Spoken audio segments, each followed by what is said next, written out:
Hello students, this is class plus 2 physics and today we are starting our unit 3 part D. This is the part 1 of this unit and we are doing classification of magnetic material. So our today's topic is Bohr magnetone, or you can say we want to find out magnetic dipole moment of an atom due to revolving electron.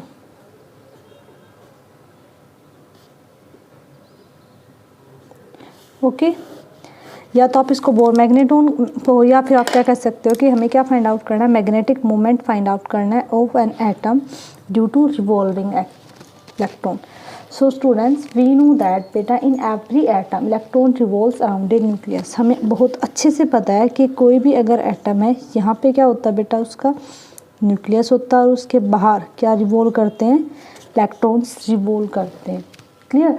So which is has definite magnetic dipole movement. तो अब इसको आप इस तरीके से क्या कह सकते हैं, electron revolving is like a loop of current. Because अगर मान लो कोई लूप है, ये लूप ही हो गया ना बेटा एक तरीके से. अब इसके अंदर इलेक्ट्रॉन रिवॉल्व कर रहे हैं, ठीक है. अगर इसके अंदर इलेक्ट्रॉन इस डायरेक्शन में रिवॉल्व कर रहा है, ठीक है, इलेक्ट्रॉन इस डायरेक्शन में रिवॉल्व कर रहा है, तो आप क्या कह सकते हो, करंट किस डायरेक्शन में रिवॉल्व कर रहा होगा, करंट इस डायरेक्शन में रिवॉल्व कर रहा होगा. क्लियर.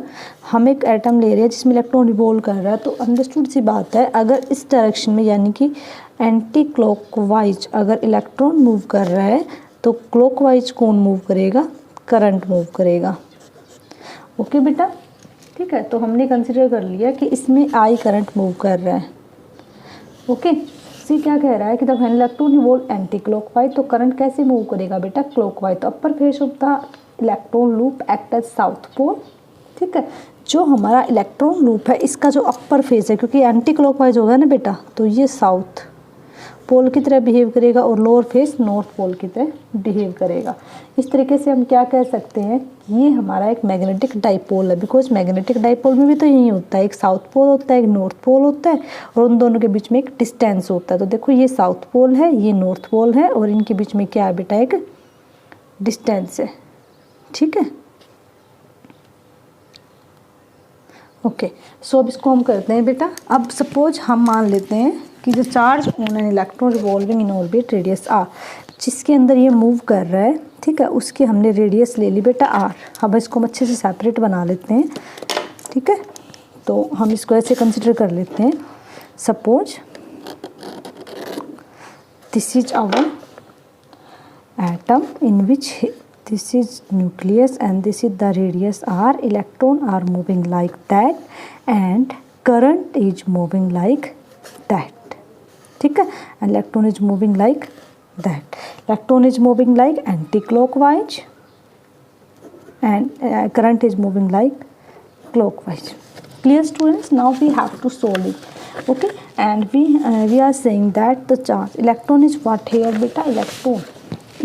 हम कंसिडर कर लेते हैं इलेक्ट्रॉन क्या है बेटा, ई चार्ज ऑन एन इलेक्ट्रॉन. ठीक है. आर क्या है बेटा, रेडियस ऑफ ऑर्बिट. ठीक है. Radius of orbit. ऑर्बिट किसे कहते हैं बेटा, जो ये पाथ है ना, इसी को हम ऑर्बिट बोलते हैं. ठीक है. और अब ये बताओ, ये बॉडी गोल घूम रही है ना, इस तरीके से गोल गोल घूम रही है. तो कोई भी बॉडी जब गोल गोल घूमती है तो वो कौन सी वेलोसिटी को फॉलो करती है, एंगुलर वेलोसिटी. तो ये ओमेगा क्या हो जाएगा आपका, एंगुलर वेलोसिटी. ठीक है बेटा. तो अब हमें फाइंड आउट क्या करना है, हमें फाइंड आउट करना है मैग्नेटिक मोमेंट. हमें क्या फाइंड आउट करना है, magnetic moment of this dipole. Because एक डाइपोल की तरह भी बिहेव करता है, और एक सर्कुलर लूप का मैग्नेटिक मोमेंट क्या होता है बेटा, हमने पहले ही करा हुआ है, m इज इक्वल टू आई ए. ठीक है.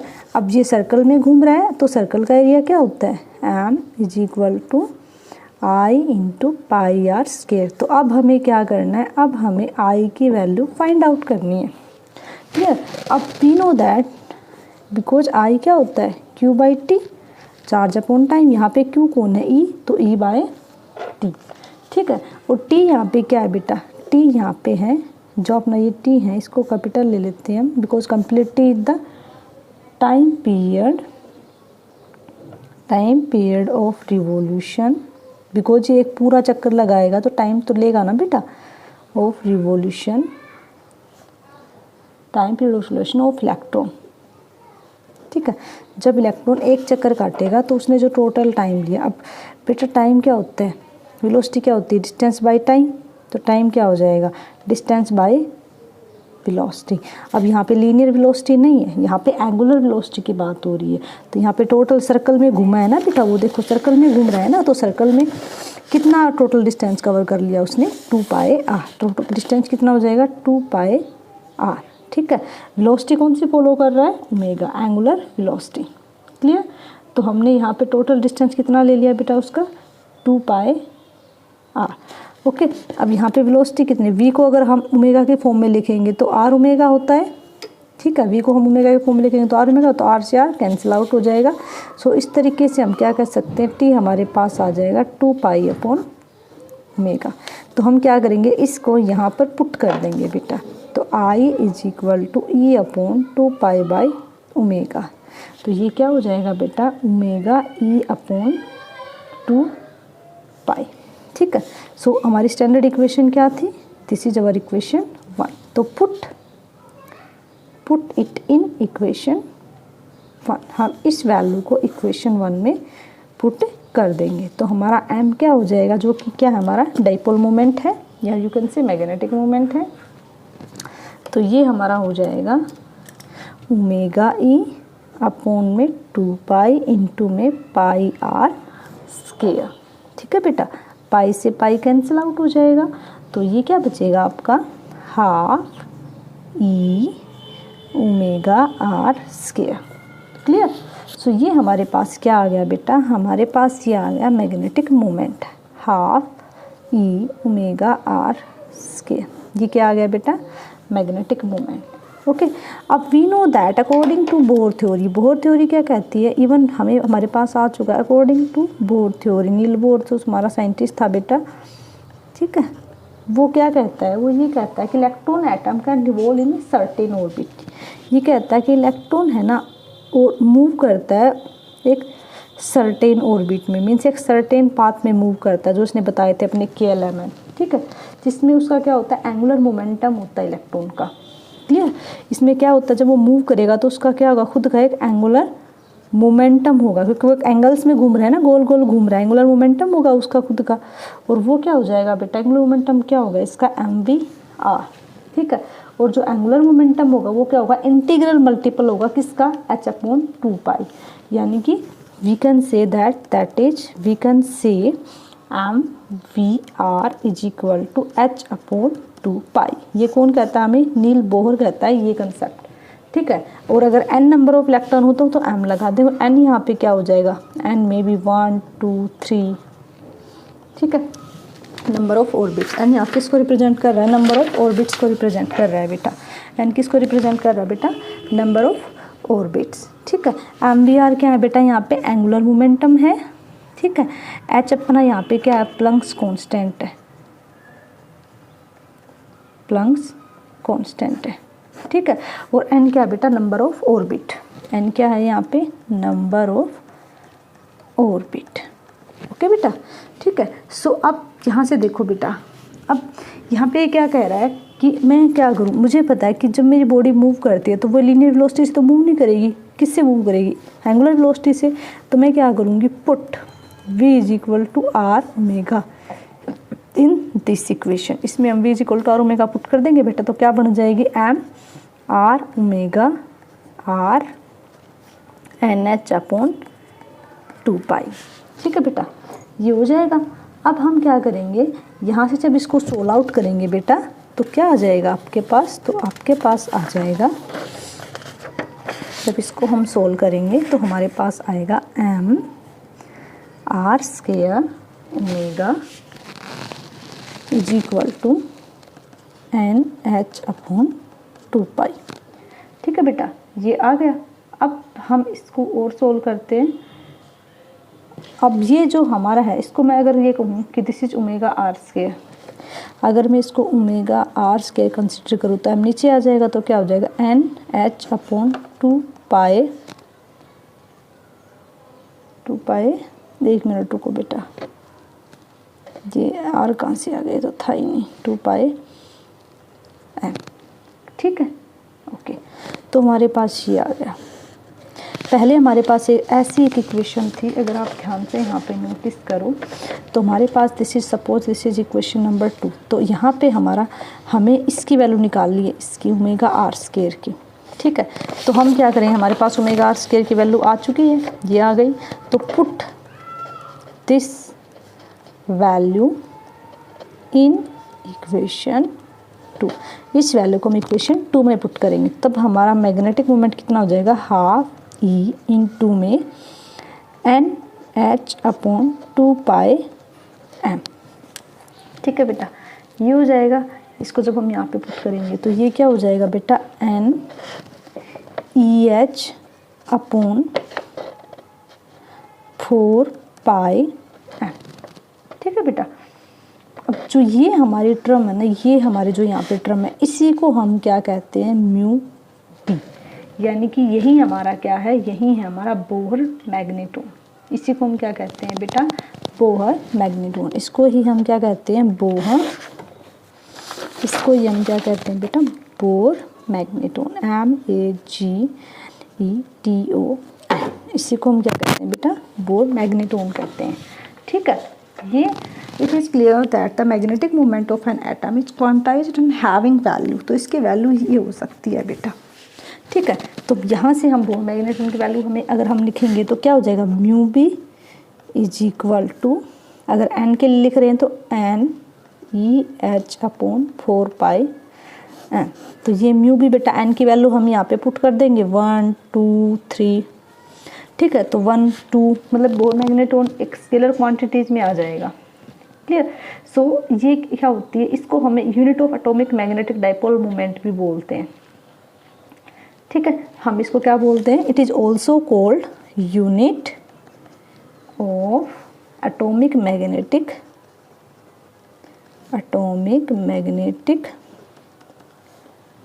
Dipole moment. ओके, ठीक है बेटा। और हम अब इसकी वैल्यू कैलकुलेट करेंगे। अब हम क्या करेंगे, calculate value of mu B. ठीक है, इसकी वैल्यू कैलकुलेट करेंगे। So we know that mu B is equal to NEH upon 4 pi m होता है। ठीक है, और सपोज करो n इज इक्वल टू 1, तो क्या हो जाएगा, E की वैल्यू कितनी होती है, E की वैल्यू होती है 1.6 इंटू 10 की पावर माइनस 19 कूलम। ठीक है, तो ये हो जाएगा 1.6 इंटू 10 की power minus 19 coulomb. Okay, into में H की वैल्यू क्या होती है, 6.6 इंटू 10 की पावर माइनस 34। ओके, अब इसकी वैल्यू पुट करेंगे तो क्या हो जाएगा, 4 इंटू 3.14 इंटू 9 इंटू 10 की पावर माइनस 31। और इसको बेटा जब हम कैलकुलेटर की हेल्प से सोल्व करेंगे तो ये हमारे पास आ जाएगा 9.27 इंटू 10 की power minus 24 ampere metre square. ठीक है बेटा, तो ये हमारी क्या आ गई, बोर मैग्नेटोन की वैल्यू आ गई। क्लियर। सो हम इसको कैसे डिफाइन कर सकते हैं, इसकी डेफिनेशन क्या होगी बेटा, इसकी डेफिनेशन होगी, it is defined as the minimum magnetic dipole moment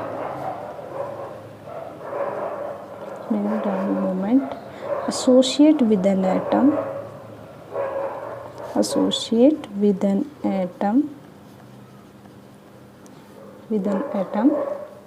due to orbital motion or moment.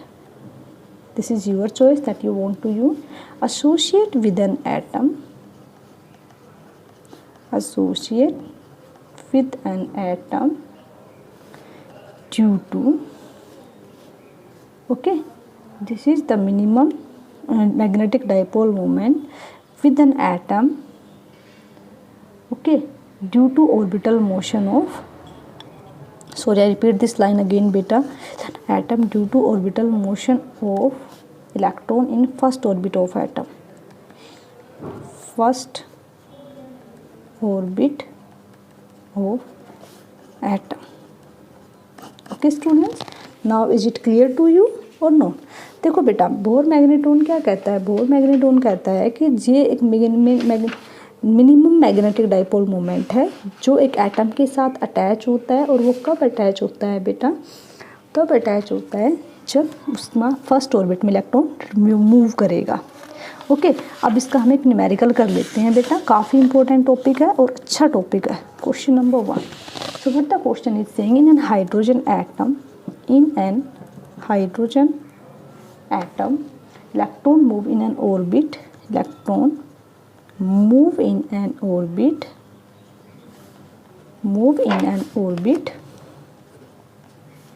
ठीक है। एक इलेक्ट्रॉन एक ऑर्बिट में, मतलब ऑर्बिट का मतलब होता है जो टाइप सर्कुलर पाथ है ना, जैसे कि ये है, और इसका जो ये पाथ है, ये पेंच इस पाथ में चल रहा है, इसी को हम बोलते हैं ऑर्बिट, ठीक है। ऑफ रेडियस कितनी है बेटा? 0.5 एंगस्ट्रॉम। ये क्या दे रखी है हमें? रेडियस दे रखी है, ठीक है। और वो कितना रेट पर मिनट पर सेकंड मूव कर रहा है? वो 10⁻16 रेट पर सेकंड मूव कर रहा है, ठीक है। हमें क्या निकालना है? हमें म्यू बी निकालना है, बोर मैग्नेटोन निकालना है, क्लियर। मैग्नेटिक मोमेंट, सॉरी हमें मैग्नेटिक मोमेंट निकालना है एम, ठीक है। तो हम निकालते हैं बेटा। अब देखो बेटा, हमारे पास क्या दे रखा है? हमारे पास दे रखा है आर कितना दे रखा है? 0.5 एंगस्ट्रॉन दे रखा है, क्लियर। इसको हम एंगस्ट्रॉन को चेंज करें तो 0.5 × 10⁻⁻10 मीटर में चेंज हो गया ये, ठीक है। वेलोसिटी कितनी दे रखी है? 10⁻6 रेट पर सेकंड, ठीक है। एम हमें फाइंड आउट करना है, क्लियर बेटा। सो हमें पता है ई की वैल्यू तो फिक्स होती है 1.6 10⁻19 कूलम, ओके। अब यहाँ से हम करंट निकाल सकते हैं ना, बिकॉज हमें एम निकालना है, और एम का फॉर्मूला क्या होता है? आई है, और इसको हम क्या कर सकते हैं? आई पाई आर स्क्वायर। तो हमें क्या चाहिए? हमें आई चाहिए ना, तो आई क्या होता है? ई बाई टी होता है, ठीक है। ई और 1/t को हम क्या कह सकते हैं? 1/t, ई इंटू 1/t, ये क्या होती है? फ्रीक्वेंसी। तो ई इंटू न्यू, तो ये फ्रीक्वेंसी हमें दे रखी है मिनट, ठीक है बेटा। सो हम यहाँ से जब इसकी वैल्यू लिखेंगे तो हम क्या लिख देंगे? M is equal to I pi are square, ठीक है। आई को हम यहाँ से क्या लिख सकते हैं? आई हमारे यहाँ से हो जाएगा ई म्यू पाई आर स्क्वायर, ठीक है। ये हो गया बेटा। अब हम क्या करेंगे बेटा? अब हम इसमें वैल्यूज पुट कर देंगे। सो अब हमारा आई क्या हो जाएगा? तो बेटा ई की वैल्यू कितनी होती है? इसको हम यहाँ पे यूज़ करेंगे। ई 1.6 10⁻⁻19, यू की वैल्यू कितनी दे रखी है? 10⁻16 दे रखी है बेटा, ओके, ये गलती से लिखा था। और पाई कितना हो जाएगा? 3.14। आर कितना दे रखा है बेटा? 0.5 × 10⁻⁻10 का स्क्वायर, ठीक है बेटा। After solving by using A calculator, you can use calculator. After solving हम इसको क्या कर 1.6, तो ये कितना हो जाएगा बेटा? 9 में 6 3, तो -3 3.14 इंटू में 0.5 × 0.5 × 10⁻10 करोगे तो आप कितना हो जाएगा? 20, ठीक है। तो इसको सोल्व करोगे तो कितना हो जाएगा बेटा? 1.6 3.14 इंटू 0.5 × 0.5 × 10⁻23। जब इन चारों को हम मल्टीप्लाई करेंगे तो हमारे पास आएगा बेटा 1.256 × 10⁻23, ठीक है बेटा, ampere metre square. So this the value that we want to find out. So thank you so much students, I think this is very helpful for you. आपको ये टॉपिक बहुत अच्छे से समझ में आया होगा, ओके, थैंक्स ए लॉट।